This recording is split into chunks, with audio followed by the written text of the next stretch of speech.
নম বুদ্ধায়।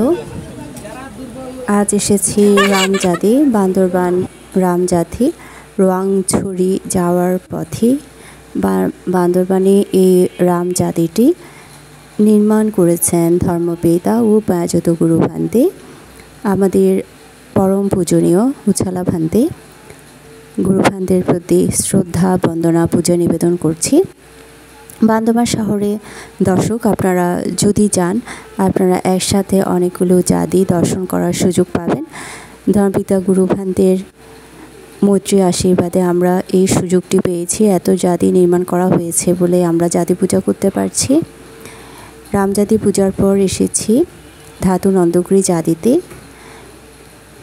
রামজাদি এবং ধাতু নন্দগিরি যাওয়ার জন্য এখানে একটি ব্রিজ নির্মাণ করা হয়েছে। আপনারা দেখছেন আগে আমাদের অনেক কষ্ট হতো, কারণ জাদিগুলো পাহাড়ের চূড়ায় অবস্থিত। রামজাদি আমরা প্রার্থনা পূজা করার পর নেমে আবার ধাতু নন্দগিরি জাদিতে উঠতাম পূজা প্রার্থনা করার জন্য। বর্তমানে অনেক সহজ হয়েছে পূজারীদের জন্য। আমরাও এত সহজে পুণ্য অর্জন করতে পেরে অনেক খুশি।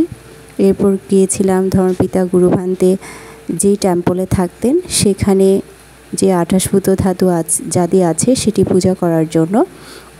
এই যে দেখছেন এই এরিয়াতেই গুরু ভান্তের স্থান।